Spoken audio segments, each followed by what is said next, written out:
The idea of Substack to me is that it allows subscription, right? And we can support the platform while supporting each other. And I see, Gerald, that you do subscribe. There's a little flower by your name. I think that's a good way of indicating whether or not we're really invested in this platform or not. And hopefully the platform will keep going so that these little artifacts will remain. I see Sabrina Romanov has joined on my live stream on the desktop. So that's kind of cool. Austin, Texas is where you're at. That's wonderful to know. I like to ask people who they are, where they are, and how they are. So, how are you, Gerald? How are you, Sabrina? Um, I'm still breathing. And we were talking about that in somebody's post recently. Jessica, I think, was saying something about being asked, how are you? And, wanting to have an answer. And it was difficult. Well, buckle up, kids. How I am is I'm breathing and I'm vertical with vital signs. I continue to try to do the best I can to amplify signals through the noise. You're hanging in there. That's great. Sabrina is not responding, but that's all right. You don't have to respond. I'm grateful that you are here and you did respond, Gerald. So the interesting thing is that I can go live on this thing, the little iPhone, as well as on the desktop, and simultaneously be broadcasting out to wherever. And yeah, I was asked by my coach what I want.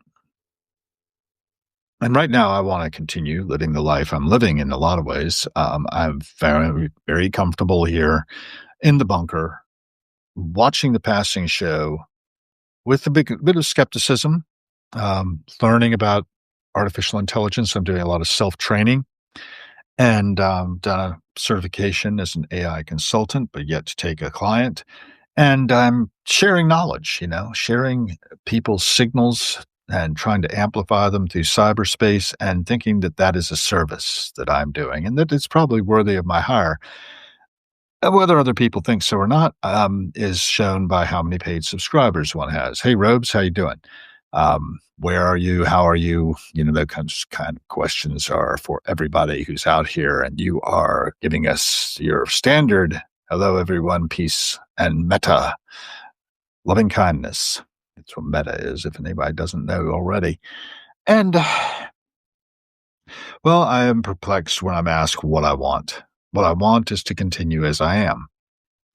Very comfortable, as I mentioned, and having a wonderful life. And the only problem is that, there isn't enough in terms of support coming in to sustain it long term. And Robes, I know you've been there. I've seen your comments and, getting the buy me a coffee thing out there. I've got one of those as well. If anybody wants to buy me a coffee, they could. But that's not enough, right? We all need to support each other. And if we have like 700 paid subscribers, that's a pretty good regular income. And it wouldn't be that hard with 8 billion people on the planet. Now, I know not all of them are on a Substack. In fact, Substack's quite small compared to most. And I like that.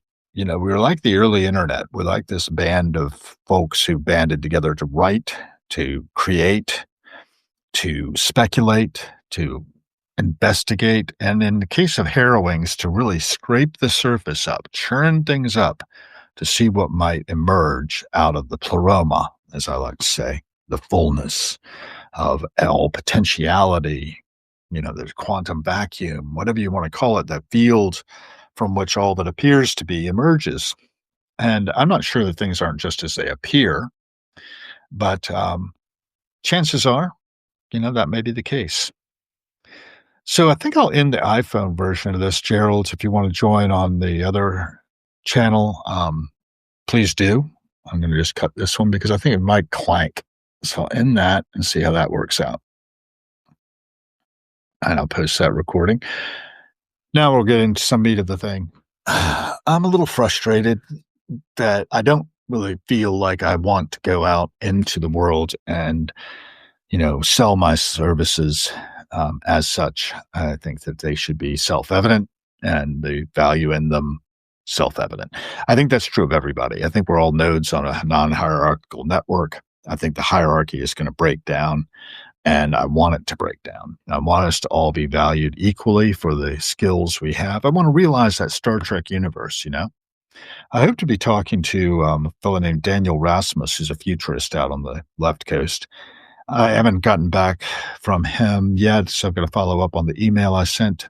I've also tried to ping John Lewis, who's into story thinking. I think we need to remember that that's the real thing that sets us apart from the other animals out there. So we're telling stories and we're able to bind time, right? We're able to talk about the stories that came to us from people long dead. I was talking this morning with Kay Stoner and Origin about how, well, Origin has got this fairAIeconomy.com going on, and Kay has written a book called AI Self-Defense recently, which is available out there. Look up Kay Stoner, look up Origin 752 on Substack, and you can learn more about those efforts. And I was talking to them about how I was walking down the sidewalk coming in to do this show with them, Harrowing's podcast episode, earlier this morning. And I was in the snow. I was watching every snowflake fall and thinking, each one of them is different. And then I was thinking about, you can't step in the same river twice. Heraclitus said that. And then I started thinking about enantiodromia and how everything is in a condition of becoming its opposite. Day follows night, night follows day. We're all going from dawn to dusk. The living become dead. The dead tend to not become the living, as far as we know. However, we have fantasized about that. The Living Dead trilogy from George Romero. And how many of us are kind of like zombies anyway, as we walk around kind of robotically going about our business, not really aware of an awful lot. We can't be aware of everything, right? We've got limited attention for all the information streaming in, and we've got to filter it so that we can, make sense of the world around us. Worth can't simply be tied to one's ability to produce. This is true. Our value to each other is in our ability to be caring, considerate, and to be cooperative. I think we could band together as a community and we can help each other out. And I think we should be banding together as noted networks. I have subscribed to a lot of people as a paid subscriber, and I can't keep the taps flowing indefinitely. But I thought that was a good way of showing that I'm willing to put my money where my mouth is. So I try to keep doing that. I try to keep in mind that there are certain voices worth amplification through the noise of cyberspace. If the signal hits me, I'm apt to be sending that signal out and into my network and hoping that it resonates enough that other people want to pick up what I'm laying down. That's quite frankly the main thrust of anything I'm doing here on Harrowings, is to try to pick up signals, to amplify, to talk about, to toss around the ideas that we're having in order to come to some sort of greater awareness. Like the one I have, which is mantra of mine. Every cent spent is a vote for the kind of world we're co-creating. When you're spending anything, if we do it mindfully, aware of the repercussions it might have, we could probably make this world a better place. Can we make sense of the world? Peace Prize going to DJT by FIFA president. Is that really happening? DJT renaming the USIP with his name on the building. Yes, I saw that one. That was an interesting idea. The United States Institute of Peace. Catherine, I'm glad you joined. All at the same time that DJT and Pete are vying for a war with Venezuela. Make it make sense. We have made choices that have put this man in presidency. We allowed our media, I was screaming in 2016 practically at the television into the cameras, please do not focus on this guy. But they did. And the result is that human beings being who we are, we were moved in that direction. And we have a responsibility for our actions. I look at my personal responsibility for the situation this world is in is what I can address. Does that make sense? To me, it does. To me, it's a matter of personal responsibility. And I will tell you that I'm not happy necessarily with the actions that are being taken. The ballroom, I'm not crazy about the East Wing being demolished for a huge ballroom.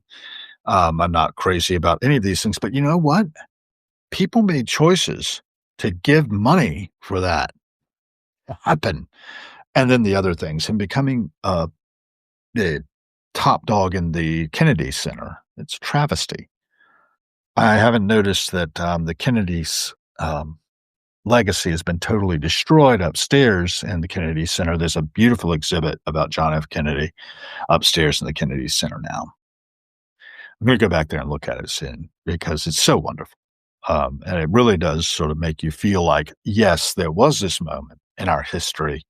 Then they assassinated the guy, right? 1963. I was just a few months old. And the world has been transformed from that. But at the same time, there was this underlayer going on, and Substack can be part of that.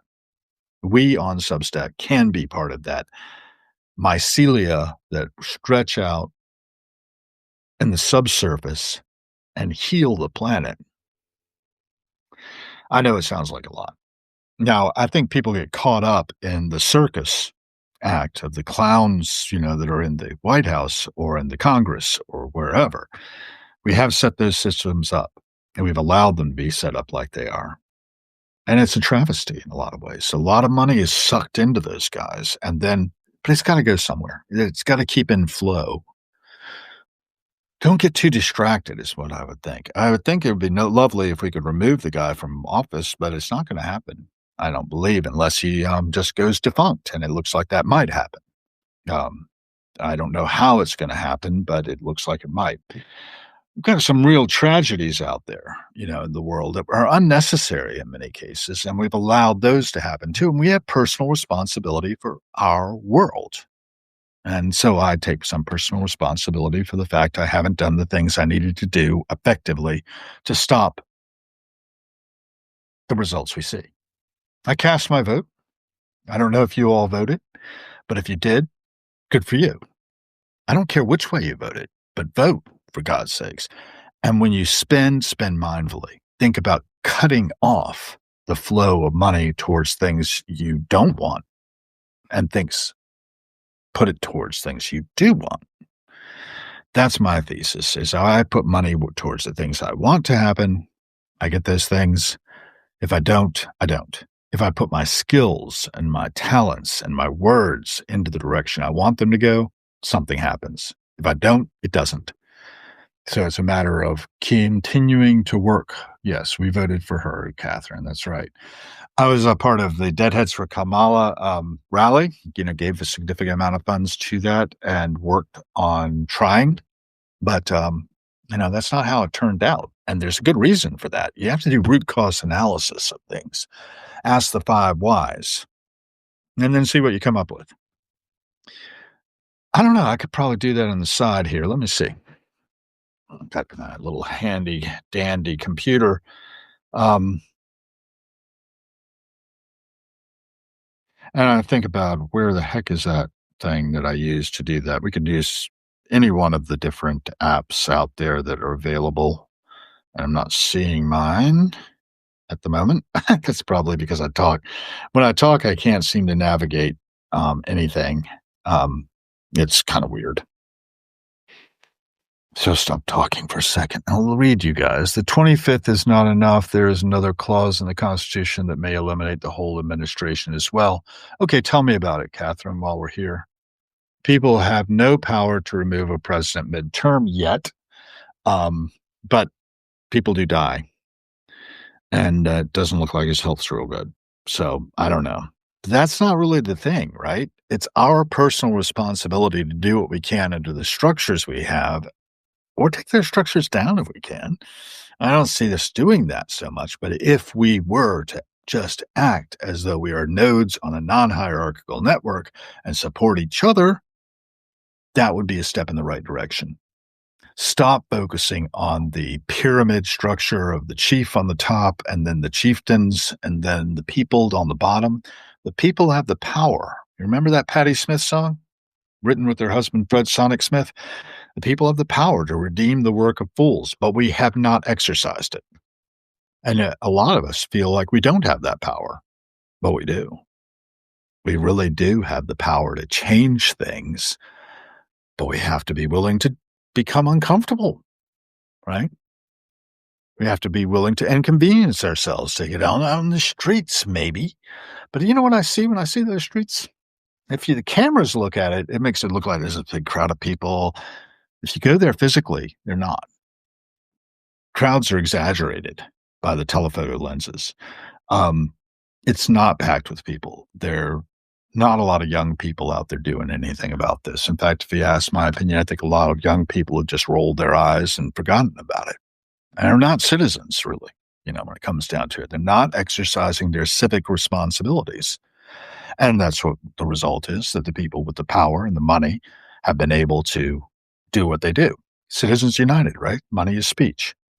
So they've been able to take over Congress, and Congress has to work their butts off from the time they arrive there to get reelected, to build up the cash funds they need to run their campaigns, or they're dead. And it's kind of like the publish or perish thing in the academia. And a lot of professors publish garbage. And now everybody's publishing stuff. It's like crazy. And I'm amplifying a few signals through the noise, but we'll see. Okay, Article 2, Section 4 for treason, bribery, and other high crimes and misdemeanors. That's what the protests in D.C. around Thanksgiving were about. Very good. And I'm here in D.C. as well. I don't know if you know that, Catherine. I don't know where you are. Who are you? Where are you? How are you? Is my question to everybody. See, Harriet C. is joined. Alexei Zaitsev is there. It's a hierarchy, not a hierarchy. Okay, explain that one. Because I don't understand the word. I'll look it up sometime. We were going to look up something else. So we're going to look up the 5 whys of why election 2024 went the way it did. Oh, let's just use one of my tried and true. Here it is.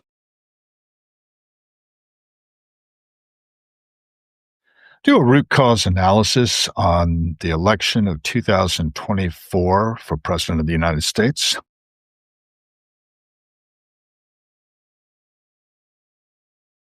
All right, let's break down the 2024 election. Trump beat Harris decisively, grabbing 312 electoral votes to her 226, and even the popular vote by about 2 points. Root cause? It's a mix of economic gripes, voter shifts, and campaign stumbles. I'll keep it to the big ones. First off, the economy was the killer. Inflation hit folks hard after COVID. Groceries up 20%, gas prices wild. Trump hammered that daily, promising tariffs and tax cuts, while Harris's price gouging talk felt too late and kind of vague. Exit polls showed economy topping voter concerns at 45%, and Trump won those by huge margins. Second, demographics flipped the script. Trump built a broader coalition, gained with young guys, Latinos, down to a 3-point Harris edge from 20 plus before, and even some black men. Non-college whites stuck with him 90%. But now urban and suburban Rust Belt spots swung red, too. Turnout was key. His base showed up energized, while Dems saw lower enthusiasm among core groups. Third, the border mess. Record crossings fueled invasion fears in swing states like Arizona and Nevada. Trump's hardline stance resonated, pulling independents his way. Harris got tagged as the border czar, and that label stuck like glue. Campaign-wise, Harris's late swap from Biden looked chaotic. 11 weeks to define herself wasn't enough against Trump's machine. We tried. He ran a group. And her team never quite landed the Trump's chaotic line. Voters wanted change, and she was tied to the last 4 years. Think Afghanistan pullout, student debt delays that didn't deliver, and a vibe that the White House was out of touch. No, that's good. Last point. That's good. Let's stop there. We could go on. And obviously, a lot of things happened. Student debt, for instance, just the way in which it's frustrating to me because I worked at federal student aid. I saw what was going on. I was digging down into it quite a bit during my few months and as an enterprise architect on a team there, supporting the chief architect. It's a racket, indebting people for education. Our healthcare system. I lived in Denmark for a couple of years. About 50% of your income as a worker in Denmark will go right into the government coffers. But for that, you get free healthcare, cradle to grave support. You don't have to worry about your old age too much being not tended to because the structure of society is built to hold you and take care of you, regardless of your ability. And, it's like what I would think would be a good system for us. I could go on. I often do. I just thought I'd test this out for a little while, doing solo stuff because I was talking about, what do I want? What I want, of course, is to continue living my life the way it is. I do think that there needs to be a shakeup in society. And if you're not happy with the way things are, you've got to change it, folks. You've got to take action. You can't just sit there and point fingers at other people and saying, Orange man bad. He's not even orange anymore. He's some other colors. It's hard to even see what kind of color that is. I try not to watch it. I think most of us don't. Many of us don't. I should say many because I don't really know. But it's my idea. Yeah, Robe says be the change, but what does that mean? What does that mean to you? What actions are you going to take? I support you. I support a lot of people on Substack. I need support myself. I have 16 people who are paid subscribers, which is great. I have 700 and some who are non-paid subscribers. That's also wonderful. I have people watching, and that's lovely. I've got 9 of you at this point. And we can send those ripple effects out into the world, and we can connect with each other. We can have one conversation at a time. I could bring one of you on live. We could talk it out, and we can find ways to go forward, but we're going to need to do it by really getting in there and thinking about things deeply. Get up on 50,000-mile view on Earth. About, let's say about a fifth of the way to the moon, and look down on this place. I like to project my consciousness out of my body. I don't know if you can do that or not, but I try to. And I look at the world and the people in it, and I say to myself, how can I be a good ancestor? Well, there's a number of things. There's give well. There's effective altruism. 80,000hours.org. There's a whole bunch of organizations out there.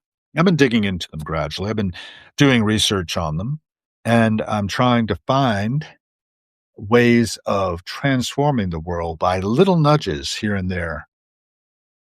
Obviously, there does need to be changes because what was status quo prior to DJT, I tried to. What was status quo prior to DJT?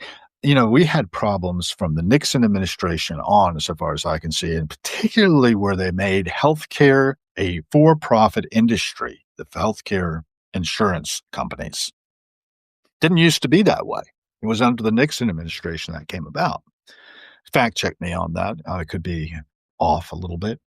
But it's a huge industry, making a lot of money off of us. It's a sickness system, too. It wants to keep us ill. It doesn't want us to be well. I just realized this little thing here is bent. I'm going to straighten that out. Not helping. Healthcare for profit, right? There's sickness. There's military-industrial complex. You got to use the weapons if you build them, right? There's this mindset in us that it's okay to go and kill people, splatter them. And I'm not just talking about the Venezuela drug boats, right? I'm talking about the drone striking we've been doing. I mean, I knew at my time that it was illegal to decapitate a government. You couldn't go out and just extrajudicially kill people. But now the government's been doing it just like nothing. Who's responsible for this? We are responsible for this. We as a people are responsible for the government we get. You get the government you deserve, basically, is what it comes down to. Think about John Locke. Are you all familiar with John Locke? And that, basically government serves at the will of the people. Well, that's what's happening. I've got to fix those glasses. Anyway, I'm frustrated beyond belief with a lot of the things in our society, but I do believe we have the power to change it. I just don't think we actually exercise it. I'm not sure we're intelligent enough sometimes to change it. Interesting camera tricks my little AI thing is doing here with Substack. This is a relatively new ability we have, by the way, to go live on our desktops. We need to get back to focus on humanity, it says here, working together to help each other. We used to enjoy our neighbors and getting to know them on many levels. And that's what I'm doing with the Harrowing podcast as well. I'm having people on.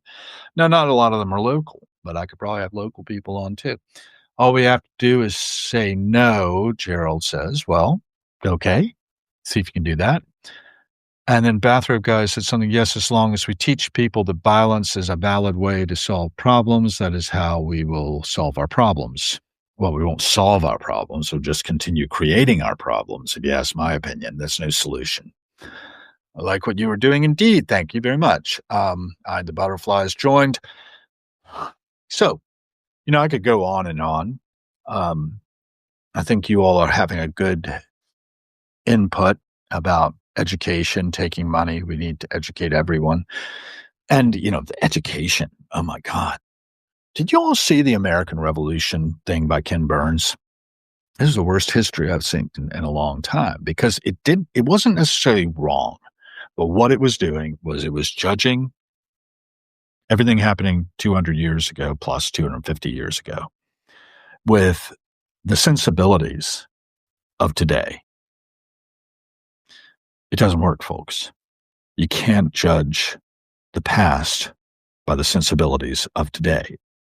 Of course, they're going to measure up as barbarians, practically, and just horrific human beings when what was absolutely normal then becomes sort of the way that things are.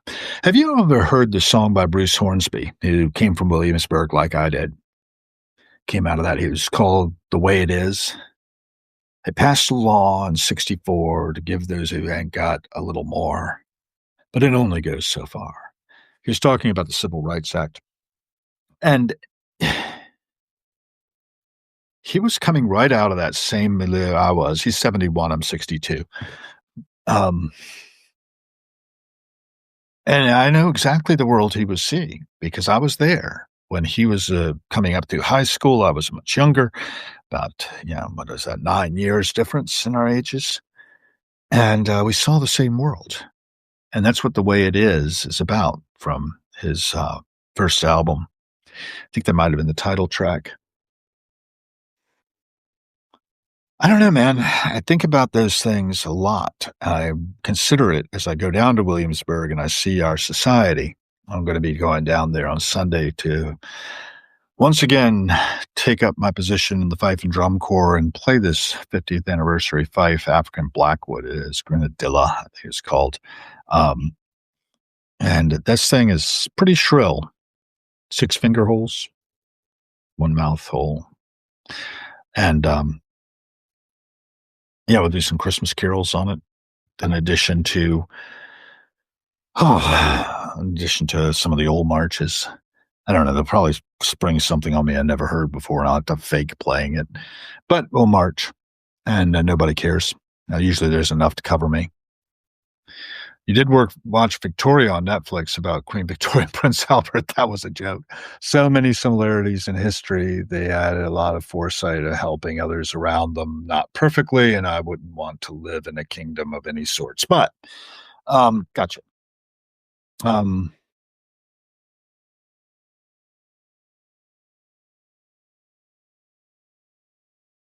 Yeah, well, the problem with the American Revolution one was basically the takeaway was after everything was said and done is that we suck. We have always sucked and we continue to suck.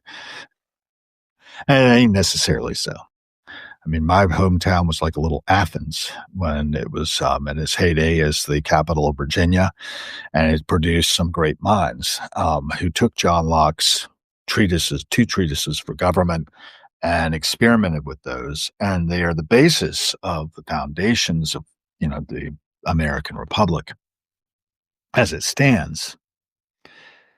And it may not stand. I mean, we are becoming increasingly fascistic on both sides. It's not just the orange man. There's a tendency to want to silence all voices. Freedom of speech has really been impacted. You should be able to listen to other people's opinions who don't agree with you and do it with respect. And I think that's what's happening here.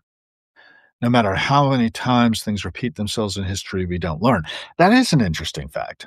And my father was a research historian. The Harold B. Gill Foundation, LLC, which is what Harrowing's is the publishing arm of, is all about that. You have to go back to your sources and really look at the primary documentation in order to make sense out of anything. And you have to read it in context of the time in which you are. You have to put yourself back in that person's shoes. You really don't ever understand anybody, quoting Atticus Finch from One Flew Over the Cuckoo's Nest, until you get into somebody's skin, walk around in it. And yet, did we learn anything from not One Flew Over the Cuckoo's Nest. It's To Kill a Mockingbird. To Kill a Mockingbird. One Flew Over the Cuckoo's Nest, totally different animal. Ken Kesey, though, said, let's put our good where we can do the most. And maybe he didn't do that effectively. Maybe there were some mistakes he made. Maybe there are mistakes I'm making. But we can mitigate those mistakes if we can own them, if we can see what our mistakes are and admit them. That's so key. And get the ego out of the way, right? Stoicism has a lot to offer. Okay. See, another Sarah Majdov has joined. Good to have you with us. I love to see the little flower next to people's names. It indicates that you're supporting Substack and you're supporting somebody who's writing or broadcasting on Substack or whatever you're doing. I love this platform. I love our ability to get messages out through the noise. And I've got a 3 o'clock with Camilo, an immigrant from Chile. He's out in California. He has a site called self-discipline.com, I think. That's what it is. And he's going to be talking to me about something. I don't know. But we'll see how it turns out. We're not going to be live. But I do like doing these lives. I do like talking to you guys. I do like trying to do what I can. Needle a little bit for other people and encourage us all to be the change we want to see in the world, because I have a feeling that we're not. That we're actually out there identifying all kinds of problems without really seeing that the solution is deep down within each one of us. It's in the way we look at things and the choices we've made. And choices are physical actions, that we make to move a muscle, change a feeling, do volunteerism. Got to be wonderful. Help somebody else out. Think about being more compassionate and kind. Cooperate. Join up. Form community. I think we can form community right here, like I've said earlier. I'm beginning to talk in circles, so I'm going to wrap it up. And just hope that something of this resonates with some of you all and you're able to do something with it. Subscribe. As a free subscriber, if you can't do more, I do have a Buy Me a Coffee site. What is it? I might as well throw it in the chat. Why not? Take the link here. Let's see. Copy the link. Find my video again and toss it in. So that would help a lot. I'm asking for help. And that's a big thing, too. We need to ask each other for help when we get in these modes. Let's see, talking with Michelle Ezrick on the phone yesterday. And if you don't know who Michelle is, she did this wonderful film, and there are lots of good resources on it. It's called crackedupmovie.com. And I've been touting that a little bit more lately. It is hard for asking for help, but it's hard as we make it. And we can make it dang near impossible because culturally we've been taught, you don't ask anybody for help. Do it yourself. And that kills people. It kills a lot of people. Michelle and I are both Well, I should just talk for myself. I'm in recovery. And if I didn't ask for help, if I didn't reach out to others to help them, and actually that's sort of how it works, believe it or not. The newcomers help the old timers more than the other way around a lot of the time. In fact, the old timers sometimes are, well, I'm one now. Um, it kills so many people. Addiction, alcoholism, addiction to this medium can be detrimental. Got to get up and move around, you know? Can't just sit here and talk all day. The Market Insight is joined. I will have to look you up, the Market Insight. It is difficult to ask for help. We've been taught not to ask for help. We have been taught to a great extent that people without deserve to be that way. And in some ways, you're right. That people who are without have made choices in their lives that have put them in a position to not necessarily be able to help themselves without asking others for help. But then again, there is a culture here of wage slavery we've got as well, where people have to have jobs in order to have health insurance in order to survive. And if they fall through the cracks in the system, there are some safety nets, but they aren't very strong. And, there's a guy I see regularly. He's got a shopping cart full of his stuff. He parks it behind the bus stop right outside the cafe window. I watch him. I don't know him. I see him around all the time. He holds up a sign that says "Seeking Human Kindness."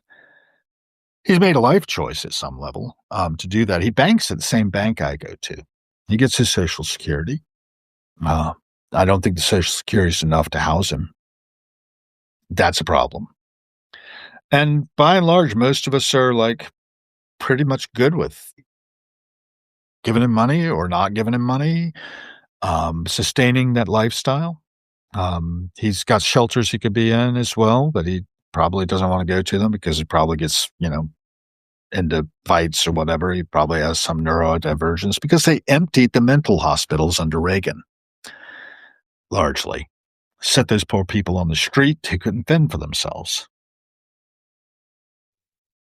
Who did that? We collectively did it, right? It's not just other people. Social Security is a whole nother topic. Yes, indeed it is. Subtext teaching me to be more vocal, seeking help. Well, I'm glad. Keep doing it.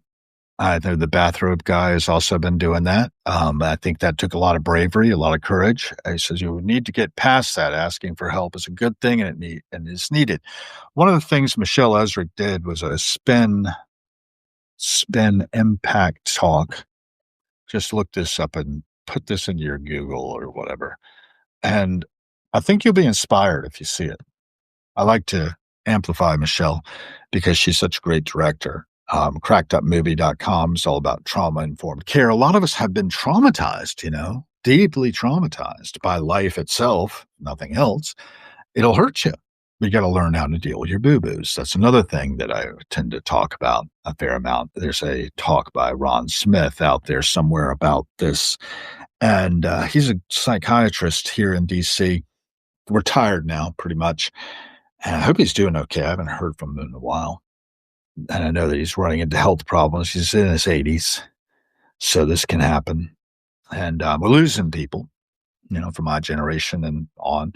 And all generations, really. We lost an awful lot to fentanyl. I forget exactly the death toll entirely, but I know that at least one son of a friend of my wife's, died of overdose, our only child. Can you imagine? I mean, I'm sure that some of you have had these kind of tragedies happen in your lives. I don't know. Is a solution, by the way. There is a solution to a lot of these problems that we've had in our hands for 90 years. If you want to know more about that, I'll throw it into the chat, aa.org. It's all there. A lot of people don't know what it is who haven't actually tried it, but they think it's like someplace that, you're going to have to believe in a higher power. You don't. It's just based on one person helping another. One person who's been there helping the other person.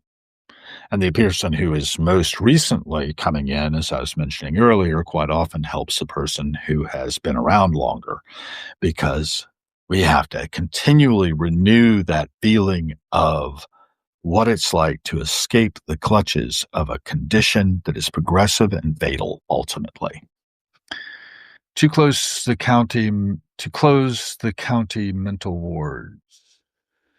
ACLU sued for it to close the county mental wards, health wards. Well, that's interesting. I didn't know that. I'd like to see that fact checked, but I would not be surprised.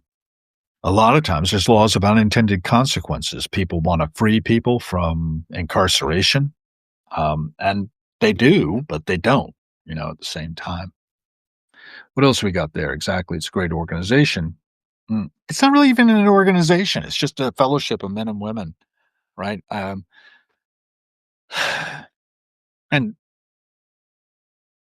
a bunch of people get together, talk to each other about getting through life without a drink or drug, a day at a time. Robert Fripp said it very well. He said, those people who are living one day at a time are on the razor's edge. Any deviation can be fatal. It's a practice, it's a discipline, like anything else. And Fripp was very good about talking about discipline. He was the leader of King Crimson, the band. I don't know if you'll know King Crimson, but if you don't, it's a lot of good music to be delved into there. And it's honestly spilling out all over the place lately, as everything is. The amount of knowledge that is being generated, doubling every few minutes, practically. Was doubling every centuries or millennium even. Robert Anton Wilson did a lot of study on that. If you don't know Robert Anton Wilson, he's gone now, but he's worth knowing. And he was very entertaining. You can find YouTubes of him talking about all things that relate to our society. Not too different, a little bit better spin, I think a little bit better humor than Christopher Hitchens, but Christopher Hitchens, also a great writer and a great raconteur, somebody who cut through the bullshit. We need more people who do that, by the way, I think. We need more people who are voices worth listening to. Maybe mine is one. I've been thinking about that maybe I ought to be doing more of these things. I've got 14 of you now. That's me and 13 of you all. Be the change you want to see in the world. Every cent spent is a vote for the kind of world we are co-creating. And thank you for joining me on my random thoughts in the afternoon. I'm going to head out and maybe even see how the weather is because we've got some snow. And Len and I have to get a lift out to the National Gallery of Art for the winter party later. I've got to change my shirt. I can't go out in my Grateful Dead regalia. This is a little motto there that I like very much. Listening for the secret, searching for the sound. I'm listening for the secret, and I'm listening to you. Do more of these, please. Okay, thank you. I will. And thank you. Glad you love it. And yeah, I think we can all help each other out. Where's the button? Oh, there it is.